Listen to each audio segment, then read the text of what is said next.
Merhaba arkadaşlar, nasılsınız? Ben çok iyiyim. Bodrum'da devam ediyoruz. Bugün ne yapacağız? Bir tezdeyim şu anda. Şöyle bir çıkacağım birazdan. Birkaç arkadaşıma uğrayacağım. Sizi de tanıştırmak istiyorum. Durak yapa sonra oradan da şöyle mandalina bahçelerinin içinden kendimi sahile vurmayı planlıyorum. Bakalım. Şimdi güneşimiz açtı. O yüzden böyle keyfini çıkaralım bugün şöyle güzelce. Siz de benimle gelin, tamam mı? Haydi başlıyoruz günümüze. Hazırız. Hava soğuk ama kaç günlerdir güzeldi. Şimdi bayağı böyle kalın kalın giyindik ya. Hazır mıyım? Karşınızda Erçin. Merhaba, Ne hoş yapıyorsun geldin. Erçin? Hoş İyi bulduk. valla, çalışmaya devam. Evet, yoğun musun? Yine bir araba parlatıyorsun resmen. Aynen, işimiz bu. Ne yapalım? Ya bana şeyi anlatsana, geçen dedin ya, Bumblebee mi ne bir araba Ha, yıkamışsın evet, ya. Bak evet. merak ederler bunu. Şimdi- Transformers filminden bahsediyoruz bu arada. Evet, Bilmeyenler, izlemeyenler Bumblebee. varsa. Bir gün bir doktor Amerika'da yaşıyormuş. Burada o arabayı görmüş. Sonra alacağım bunu nasıl alırım, nasıl Türkiye'ye getiririm falan filan. Bu da Bumblebee orijinal o filmde oynayan araba. Set aşamasında böyle alevlerin içinden atlarken arkası alev almış, yanmış araba. Onu da tutmuşlar, mat siyah kaplamışlar. Adam Gürcistan'a götürmüş arabayı. Gürcü plakasıyla Türkiye'ye giriş yapmış. Gürcistan'dan da buraya gelince gezmeye hadi demiş yıkatayım falan filan. Orijinal Bumblebee işte içini gösteriyor, aynı fotoğrafları gösteriyor Ya falan şaka filan. gibi Erçin ya. Tüylerim böyle diken diken oluyor. Ulan zaten o filmi çok seviyorum. 50.000 kere izlemişim. Hala çıksın hala izlerim. Neyse. Ya yok böyle bir şey yok. Bumblebee'yi yıkamış bir arkadaşımız Evet. var burada. Dolayısıyla Bodrum'a yolunuz düşerse şuralarda onun suyu var yani. Erçin buralı mısın? Ben Kuşadası'nın yerlisiyim. Aydınlıyım ben. Peki Bodrum'a ne zaman geldin?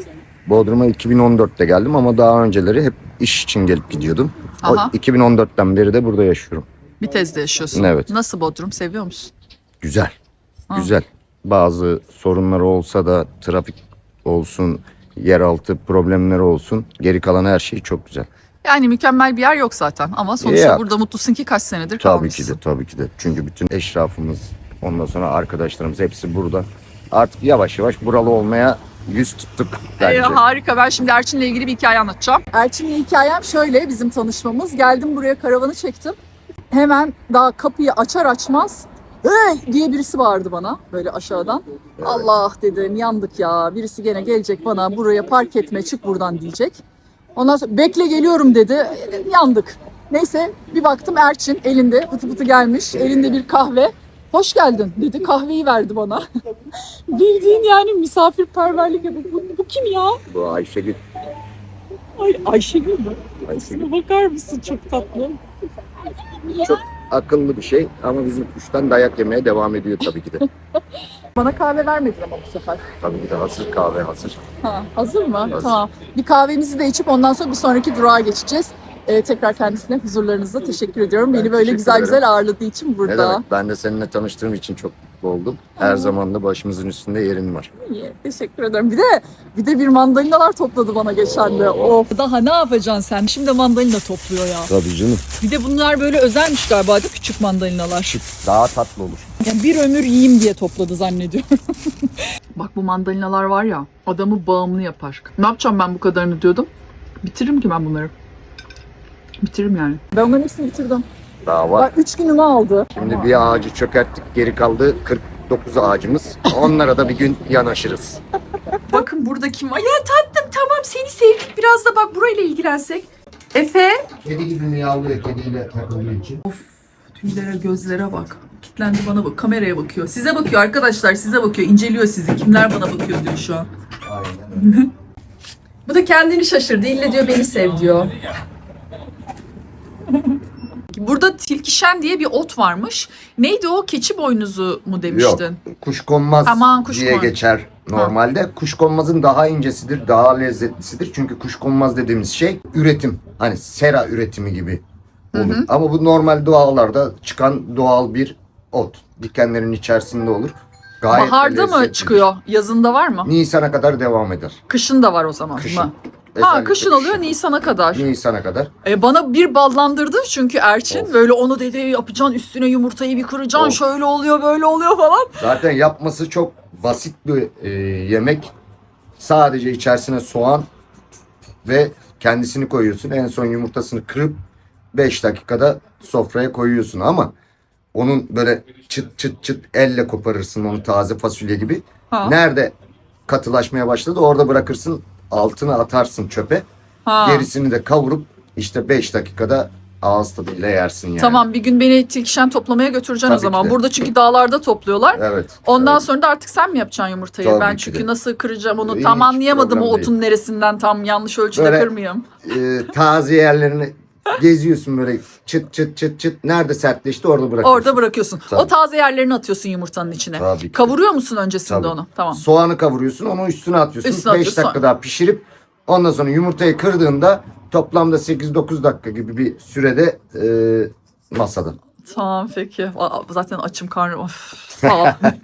Şimdi kahvaltıya gideceğiz ama hiç merak etmeyin. O zaman Erçinciğim, sana kolaylıklar diliyorum. Bak arkadaşım. Ben devam ediyorum bir sonraki yoluma. Bize söylemek istediğin bir şey var mı? Yok sen işine bak. Evet, sana söylemek istediğim bir şey var. Kendi Söyle. programını ayarla. Eğer ki çok fazla meşgul olmazsan pazar günü sabah kahvaltı yapalım. Ondan sonra Bak. çizmeleri giyip dağa çıkalım. Vallahi mı diyorsun ya? Tamam, anlaştık. Havamız da güzel olacak mı? Evet, hava güzel. Tamam. Pazar günü hava iyi. Tamam. 2 saatimizi ayıracağız. 2 saatte de 2 tavalık bulacağız.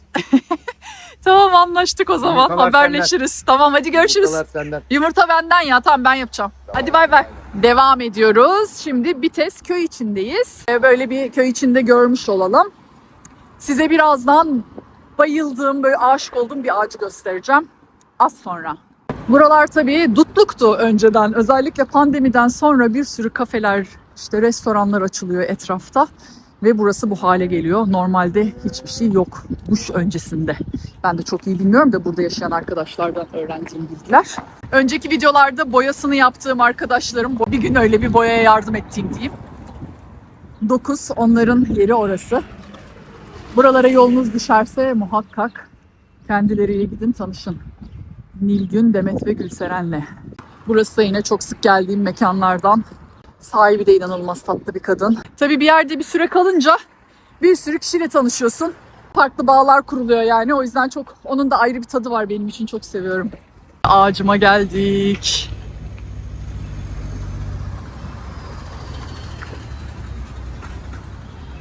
Bu bir palamut meşesi, 90 yaşında. 60 mıydı 90 mıydı bakacağım şimdi.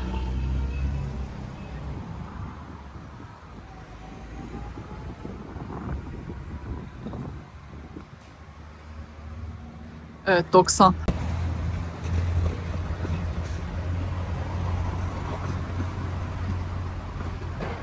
Yavrum evlerin arasına sıkıştığı için tabii dallarını da kesmişler. Çünkü evin içine girecek yoksa.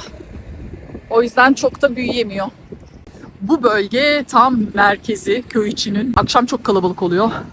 Herkesler burada bir şeyler içiyor oluyor yani. Burası ve şurası, iki mekan hep full.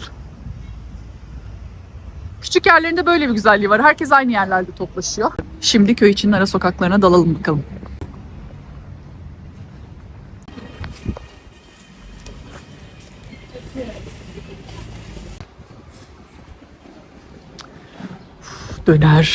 Döneri çok iyi orasının da. Burada bir ev yemekçimiz var. Her şey var yani. Ne ararsan var. Böyle birer ikişer tane butik, böyle şirin bir mahalle. Camimiz var burada, bakın. Burada yılların sahafı var.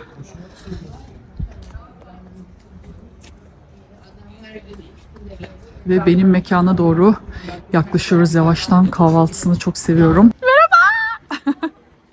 Ne haber? İyidir benden de, böyle lönk diye kamerayla, hiç hazırlıksız. Hemen dışarı oturduğum, çok sevdiğim bir şey var burada. Yine onu söyleyeceğim galiba. Yani arada bir değiştirdi mi? Yok. Yok, öyle bir şey yok. Patatesli bir şeydi. Hangisiydi? Bakıyoruz şimdi. Patatesli göz yumurta, evet. Manzaram da böyle. Çok sakin, tatlı bir sokak. Burası çok seviyorum ben ya. Bugün de şansıma sakin içerisi. Çünkü izdiham olabiliyor. Ama ya o kadar güzel kokuyor ki. O zaman afiyet olsun mu bana?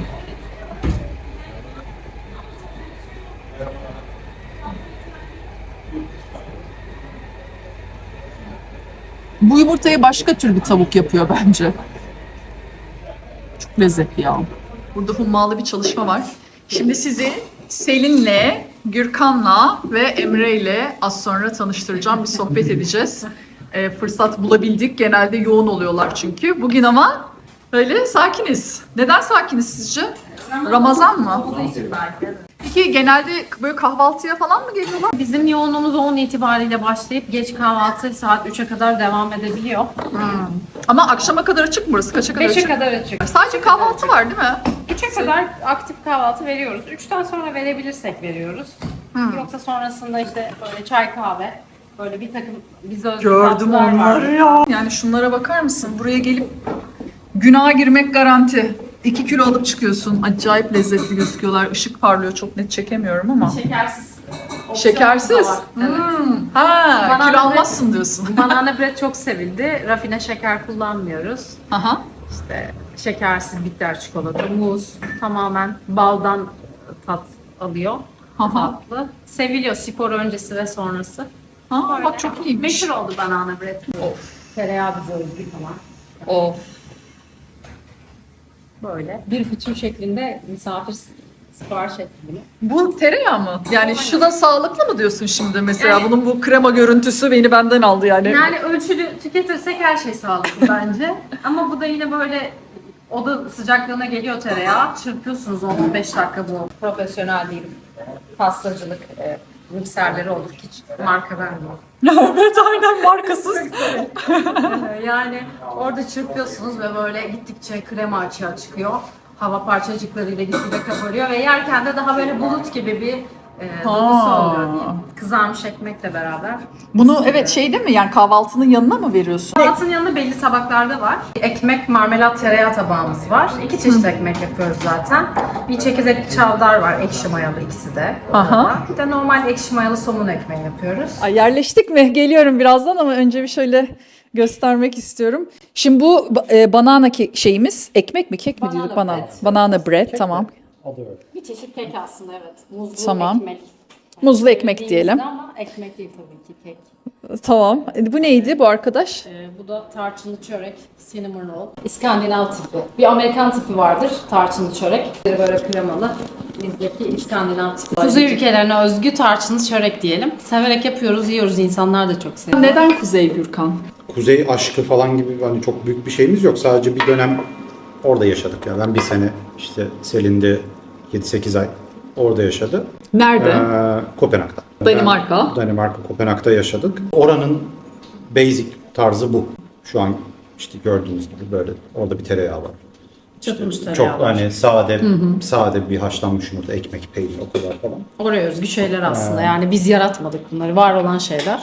Biz de orada Oraya adapte sürekli ediyoruz. o tarz yerlerde vakit geçire sonra buraya döndüğümüzde bu sefer hani o tarz bir şey bulamıyoruz. Yani Türkiye'deki kültür öyle değil. Burada daha belki serpme kahvaltı, hani coşkulu sofralar falan gibi. Biz aslında burayı açarken kendi gitmek istediğimiz yeri açtık gibi oldu. Bir de dükkan da ona uygundu.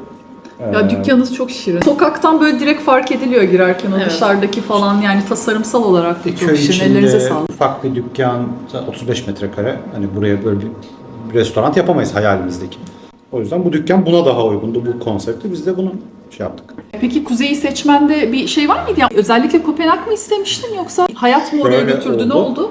Ben şimdi Türkiye'de bir restoranda çalıştım. Oranın su şefliğini yapmıştım. Sonra butik bir otelde 10 odalı kendi tarlası olan, kendi bağları olan bir yerde çalışmıştım yine. Yani sonra Bodrum'a geldik. Burada yine bir otelde, resort'te çalıştım. Şimdi yapmadığım bir şey arıyordum ben sürekli. Şimdi büyük otel var, butik otel var, tarladan tabağı var. Sadece bağımsız restoran var. Benim hayatımda Michelin yıldızında hiç çalışmamıştım. İşte deneyimim yoktu yani. İşte ondan sonra ben yazmaya başladım Avrupa'daki restoranlara. Böyle hatta her gün 3 mail atıyordum yani. Her O gün zaman üç- birlikte misiniz o, O zaman zamanlar? tabii. Evet Aha. evet. Yani Her biz gün evliyiz ama Ka- Avrupa'da bir deneyim olsun istiyoruz. Ve Ha. Michelin Guide listesinden bir yerlerde çalışmak, para kazanmak. Yani onu da yaşayalım, tik atalım gibi. Her gün 3 restorana mail atıyordum. Benim hedefim işte ayda 90 restorana mail atacağım diye işte. 2-3 ay böyle 200 küsur restorana mail attım. Of. Hiçbiri dönmedi demeyeyim bu arada. Çoğu da döndü. Ama hani olumsuz da olsa işte yerimiz yok. İşte şu vize sıkıntısı falan filan. Dönenlerden son bir iki tanesi hani burada böyle bir program var. Belçika'ya gittim ben. Belçika'da böyle bir program var. Hani exchange gibi. Yani öğrenci değilim ben ama böyle bir sektör profesyonelleri gelsinler burada deneyim kazansınlar diye. Bir ay orada öyle bir program vardı. Onun üzerinden gittim. Bir ay orada bir Michelin yıldızlı bir yerde çalıştım. Ondan sonra döndüm ama ben sonra da istemeye başladım. Michelin yıldızlı bir yerde maaşlı çalışayım. Bana bir tane restoran desin ki evet sen Michelin yıldızlı seviyesinde yemek yapıyorsun. Al bu da bu ayki maaşın diye. Tatmin olmak. Aynen. O sırada Mesleki da anlamda bir yani. arkadaşımız Edition'da beraber çalışıyorduk burada bir otelde. Dedi ki işte burada bir açık var. Gelebilirsin istersen. Tamam dedim gelmek istiyorum. Şefle görüştük. Sonra çok hızlı oldu olaylar. Ben şefle görüştükten ve vize başvurusunu yaptıktan 3. haftada 21. 22. günde artık orada işbaşı yapmıştım yani. Yok, seri olmuş. 20 günde evet çalışma vizesi Sen de çıkan- gittin değil mi? Yani yoksa Ben de gittim ama ben bir 5 ay bekledim. Pasaportum kayboldu falan hadi. filan derken. Ay ben biraz için bekledim. gitmiştir. Evet, bayağı Evet, bir. biraz bekledim ama ben de gittim direkt. Orada denemelere gittim, restoranlara, farklı bir ortam falan. Ben de böyle yıllarca takip ettiğim, çok beğendiğim bir restoranda iş buldum. Ay ne kadar güzel. Böyle enteresandı. Ben mi devam edeyim? Evet evet, ben böyle aynen. Peki. Devam et lütfen. Yani güzel bir deneyimdi, farklı bir deneyimdi. Biz hep bir Avrupa deneyimi istedik. İşte Gürkan'ın zaten Amerika deneyimi olmuş, San Francisco'da çalışmış. Benim için ilk olacaktı Türkiye dışında. Güzeldi ama tabii ki her şeyin bir güzel gözüken ama içeride zorlukları olan kısımları olduğu gibi değil. Olmaz. Evet bak, bundan bir yani bahsedersek güzel olur. Çünkü çok fazla Evet. göç etmek isteyen oluyor. Böyle bir Evet. hayali olan oluyor. Kimisi çok tatmin bu deneyiminden. Kimisi de hiç bana göre değilmiş deyip dönebiliyor. Sizin tecrübeniz neydi? Yurt Yani dışında yaşarken. bizim ilk tecrübemiz ya güzeldi aslında. Genel olarak hiç pişman değilim. Çok mutluyum. İyi ki yaptık diyorum. Fakat bizim mesleğimiz zor bir meslek gerçekten, mutfak hayatı. Yani şimdi burada ben gibi hissediyorum bir yandan, emekli olmuşum. Tatlış dükkanımda takılıyor gibi. Çünkü normalde mutfak hayatı çok sert bir yer. Böyle arkada klasik müzik çalıyor ve siz yemek yapıyorsunuz gibi, insanlar böyle Ha. lay lay loy harika işte bir ortammış gibi düşünseler de öyle değil. Güzel yanları var ama çok zor bir yer ve oradaki çalışma sistemi biraz farklıydı. Günde 15-16 saat çalışıyordum ben. Bunu Of. söylediğimde inanamıyor kimse. Nasıl yani? Danimarka'da falan. Yani beyaz yakalılar için ideal bir yer. Ama bizim sektörümüz her yerde zor. Burayla kıyasladığında da zor değil mi? Yani burada da şef olmak zor. Yap. mu? Kesinlikle. Değil mi? Dünyanın Orada daha her zor değil yerinde mi? zaten zor bir meslek. Çünkü bayramınız yok, tatiliniz yok. Herkes tatilse zaten herkes dışarı çıkıyor, yemek yiyor ve siz orada çalışan kişi oluyorsunuz. Hizmet sektöründe bir çalışan olarak diyeyim. Bizim Hayat çalıştığımız- pahalılığı orada da çok fazla. Bence bu iş- arada. Yani İşin ağırlığı ya bizim çalıştığımız seviyede Michelin yıldızlı restoran seviyesinde her yerde yani.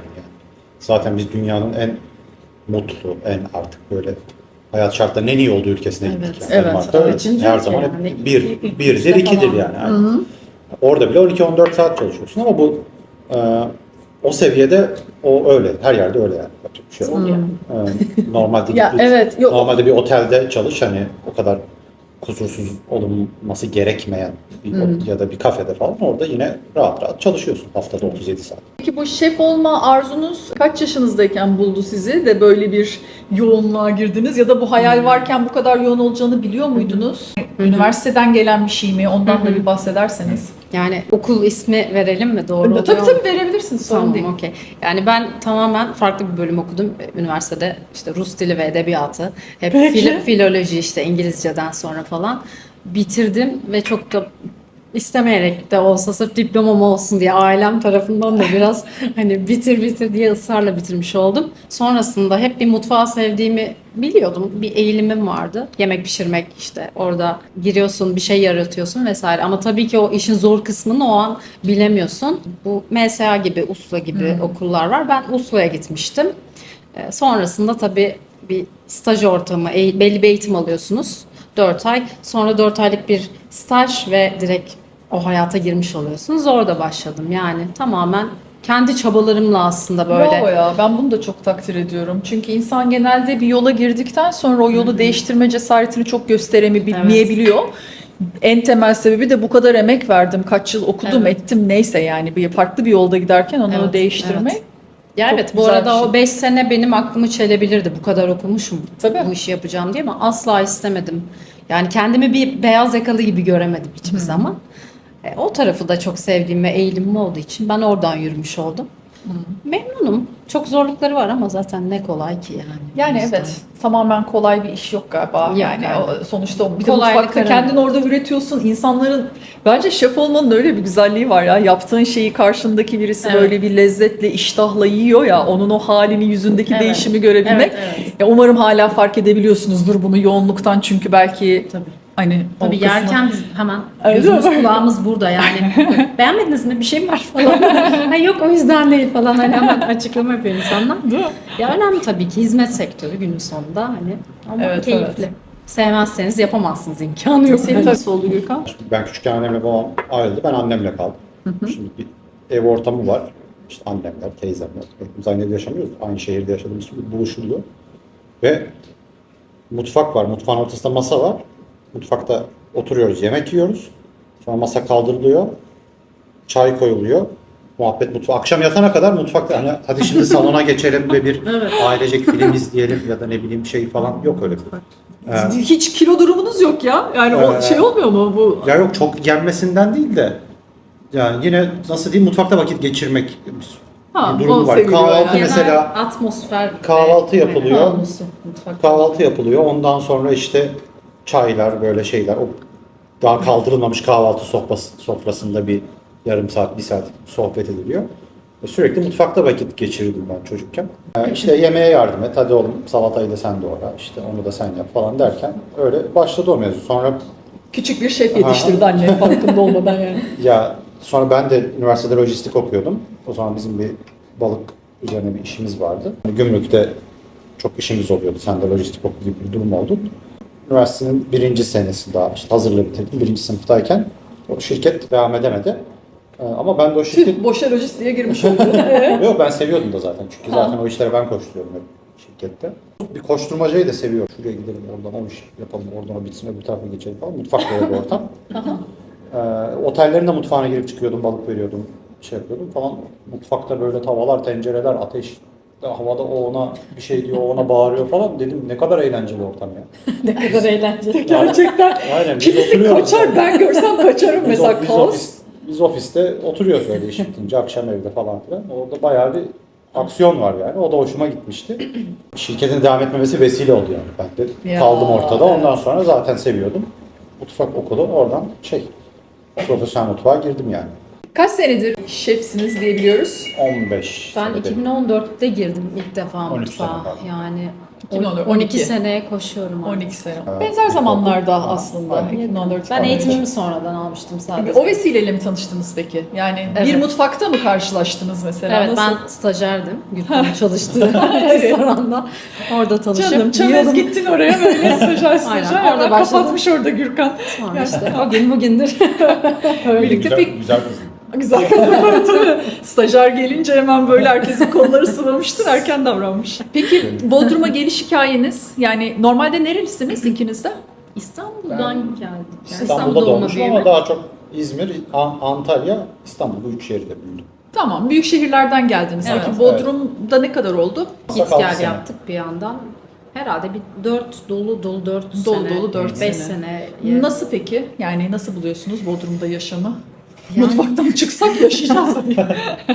Yani, nasıl ya Bodrum? İstanbul'un o yoğunluğundan sonra ilaç gibi geliyor bir süre. Ama yine tabii o bahsettiğim şey, her yerin zorluğu var. Mesela buranın zorluğu sürekli su kesintileri oluyor galiba. Kesintisi, Öyle dertleriniz yani. oldu. Sizi de Öyle. etkiliyordu Çok değil o mi? mevzulara Evet, gireceksek şey. yani evet, temel o. İlk geldiğimde mesela hani temel ihtiyaç ısınma vesaire, tabii o kaloriferli İstanbul Ya. evlerinden sonra klimayla ısınmak falan filan, böyle biraz çok üşümüştüm ben. Zor gelmişti bana. Evet, su kesintileri, elektrik problemleri olabiliyor. İşte altyapısal, klasik hep Altyapısal dersler konuşulan. var yani, anladım. Yani- Ama genel olarak yani Bodrum yine de büyük şehire kıyasladığında daha sakin ve şey Ya mi? sosyal hayat da Tabii, aynen. sosyal hayat da zor burada. Çok dışarı çıkan, hemen hemen her akşam başka ne bileyim başka bir yere giden bir insansanız ya da parti animal mı derler, tabii. parti boy biriyseniz Evet, burada, o şehir burada hayatındaki çok kadar zor. çeşitlilik yok ya. Evet, Mekan, restoran olarak. Biz biraz daha kendi sektörümüz olduğu için hani biraz hani en kalifiye yerlere gidebilme şansını hani elde etmek isteriz ama burada biraz çeşitlilik. Hangi Çeşitlilik tarzda az. yerler var? Ya sonuçta sektörde sadece yemek yapmakla gelişmiyorsun. Bir sektörde bir trend var. Bu değişiyor sürekli. Yemek lazım. 2000'lerin başında başka Doğru, bir sizin için öyle bir şey kritik 2000'lerin başında başka bir trend vardı. Sonra başka bir trend. Şimdi başka bir trend var ve bu Bodrum özelliği değil. Gene ufak bir kasaba. Bunu çok yakalayamıyor ya da yakalama derdinde de değil. Zaten burada hayat yavaş akıyor. Mesela Londra'da bir tarz varsa İstanbul'da var yine onun 2-3 örneği açılıyor ya da mesela şu an bu aralar işte Atina'da çok bir iki restoran çok meşhur. Hemen İstanbul'a da onun benzerleri açıldı. İşte İstanbul bir noktada trend yakalıyor.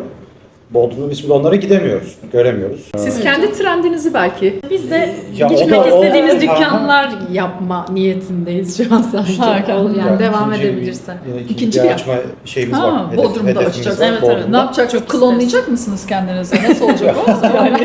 Ya Selim Ha, burada, ben bakacağız. orada işte ya da Yani. bir şekilde ikiye bölüneceğiz. İki ekibe. İşte böyle genç şeflerimiz var. Evet, Onları eğitip Eğitim.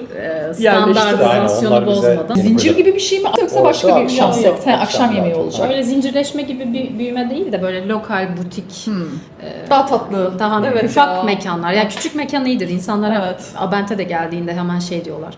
İşte ay siz büyüseniz gerek yok. Yok, Büyümek yok. Evet. çok iyi bir şey değil. İnsanlar niye hemen büyüme Çok isteğindeler katılıyorum. bilmiyorum. Tabii kişiden kişiye değişir ihtiyaçlar, zevkler falan da hayallerde. Ama ben de hep yani ezelinden beri şeyi severim. Butik olsun, hani büyük büyük restoranlardan hiç haz etmem. Zaten Evet. karavanda yaşıyorum, belli değil mi? Yani küçücük bir Evet, şeyin evet. içinde olma hissini seviyorum. Buranın bu sıcak ortamı, hemen yan masada biri oturuyor falan Aynen. daha tatlı geliyor bana. Daha samimi geliyor Daha yani. tatlı. Burası birbirini tanımayan insanların böyle sürekli sohbet ettiği bir dükkan haline de geldi. O da çok tatlı Çok bence. güzel bir şey. Belki son bir şeye değinebiliriz. Mesela sen hayalinden bahsetmiştin geçen sefer. Yani burada hani yaptıklarım tamam çok güzel şeyler yapıyorum ama daha şöyle bir şey hayal ediyorum. Yani yumurta yapmak değil sadece böyle çok daha nitelikli yemekler belki gibi. Ya- Bilmiyorum, biraz onlardan bahsedebilirsiniz. Sonra Bizim toparlarız. tabii sonuçta burası güzel olduğu farklı bir şey yapıyoruz. Yine insanlar da şey sağ olsunlar değerini, kıymetini Evet. bildiler yani.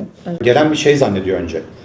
Bir kafeye bakıyor böyle ufak tatlış bir yer. Daha yemeği yemeden. Sonra bizi böyle atıyorum İstanbul'dan 2 reklamcı gelmiş de beyaz yakalı kafe açmış İlk gibi defa gıda düşünüyorlar işine da. giriyormuşuz gibi Ha. zannedenler. Öyle zannediyorlar. Tabii gelip yiyince diyorlar ki bunda bir teknik, bir üst düzey bir şey var.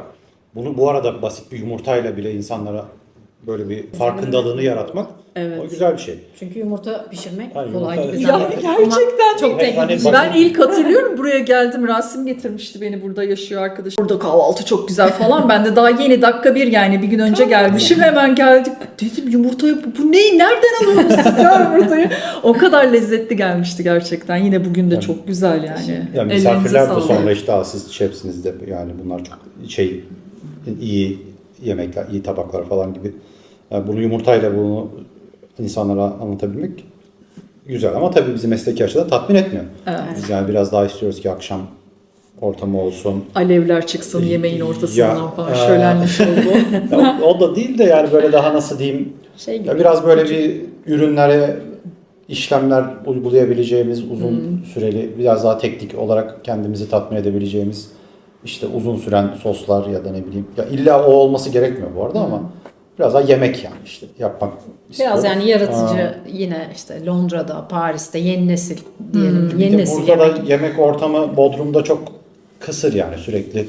Ya akşam dışarı çıkmak için yemek yesen ya kebapçıya gideceksin ocak başına ya meyhaneye ya gideceksin. balık yapacaksın. Rakı, Evet. yoğurtlu meze, aynen. evet. Bundan biraz sıkılmış Aynen. durumdayız. Rakı, Tabii ki meze, seviyoruz rakı, ama kebap bunun üstüne kurulu. Onu da tamam hani güzel örnekleri var ama dediğim gibi haftada bir kere gidersin, 2 kere gidiyorsun ya da bütün senede artık 3. 5. de yeter kardeşim. 3. bir alternatif istiyor insan. çünkü Biz Bodrum'da biraz insanın da- zamanı var. Yani bir şey deneyimlemeye çok zamanınız oluyor ama deneyimleyecek yer açılsın.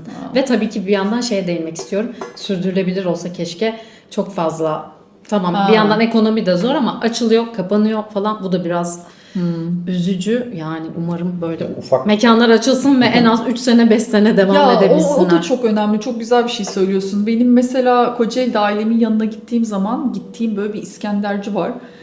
çocukken gidiyordum oraya ya. Onun öyle bir Ama işte oradaki harika garson aynı amca. O zaman bana yine ben küçüktüm o bir. Şimdi böyle yani tabii o da daha yaşaldı falan. O kadar böyle duygularına iyi gelen bir şey ki yok öyle bir oluşum yok artık yani Evet. maalesef Tabii. ekonomiksel sebep de olabilir insanların Ya tatminsizliği o da olabilir. var ama sadece o da değil bence. Biraz işletmecilik ders veriyormuş İşte- gibi değil. Ben işletmeci daha yeni oldum yani bir senedir. O da olmaya çalışıyorum. Ama biraz da böyle hani piyasayı iyi bir yoklayıp koklayıp ona göre fiyat politikaları yani çok bence biraz uçmamak lazım. Tabii ki zarar da etmemek lazım. Biraz daha özenmek gerekiyor. Ekonomik şartlarda zor olduğu için eskisi kadar kolay değil çünkü işler. Doğru. Zannediyorum. Doğru, Yani öyle doğru söylüyorlar. söylüyorsun. Evet tabii canım çünkü kazıklandığın yere bir kere gidiyorsun, ikinciye gitmiyorsun Evet. zaten yani. Ya, Onu burada zaten deneyimliyorsun işte bazı yerlerde. aile Aynen. işletmesinden bahsettin sen de. Kötü bir şey yıllarca devam edemez. Özellikle Tabii yemek ki. işinde. Çünkü çok örneği var. Hani 3 tane restoran olsa biri kötü olsa deriz ki ucuz olsun ya da kötü ve ucuz. Tamam abi. En azından Kötü, cep en azından yakınız. ucuz falan dersin. Yeni gider ama ya binlerce restoran var. Kötü ayakta kalamıyor. Kalamaz. Ya işini de güzel yaptığınız sürece yani siz de bu keyifle, aşkla neyse bu niyetle devam ettiğiniz sürece zaten o hayalleriniz de gerçek olacaktır. Ben inanıyorum yani. Çok inanıyorum. O yüzden yolunuz açık olsun. Kurduğunuz ederiz. o hayallere yani ulaşın Teşekkür ederiz. inşallah. Umarım başka diğer istediğimiz tarz bir dükkan açarsak orada da böyle Orada- bir Eyvallah. otururuz. Bunu konuşmak gerekiyor. Çünkü bu videoda konuştuğumuz için Evet. Bu da bunu atıp ana yapıp oldu. bak konuşmuştuk. Manifest. Yaptık Konuşmuştuk. falan. Geleceğim seneye geleceğim açıldı mı o restoran ne oldu falan diye bir bakacağım. Evet. Çok sağ olun arkadaşlar. Vallahi güler yüzünüz Teşekkür için de ederiz. ellerinize de sağlık. Ben bunu tutmaktan yiyemedim. Şimdi izninizle yiyeceğim. Ya videoyu bitirmiştim burada ama yani şu yüz halimi görmeniz şart. Bakın abartı yoktur. Niye abartayım? Niye abartayım? Bak bu acayip bir şey. Nasıl mutlu oluyor? Diyorum ki beni bağımlı yapacaksınız buna. Göndeririz nerede olursan ol dediler. Kayda geçsin. Kargo. Yani çikolatalı bir pasta yiyormuşum gibi. Pasta değil, kek yiyormuşum gibi. Ve bu arada spor öncesi ya da sonrası. Hani glutensiz yulaf unu kullandığım için Enerjiyi de verir diyorsun. aynen enerjiyi de verir mis gibi sporunuzu yaparsınız. Ellerinize sağlık ya. Hop! Bir anda karavanın içinde beliririm böyle. Ya videomuz biraz fazla uzadığı için yürüyüşe gideyim de orayı da çekeyim de falan onlar biraz yalan olacak gibi arkadaşlar. Ben şimdi birazdan yürüyüşe çıkacağım ama bir sonraki videoda size o çılgın mandalina bahçelerinin olduğu yerleri de göstereceğim. Hiç merak etmeyiniz. O zamana kadar sağlıcakla kalınız. Seviyorum sizleri. Kendinize çok iyi bakın. Umarım keyif almışsınızdır. Abone olmayı, beğenmeyi biliyorsunuz. Hadi bay bay.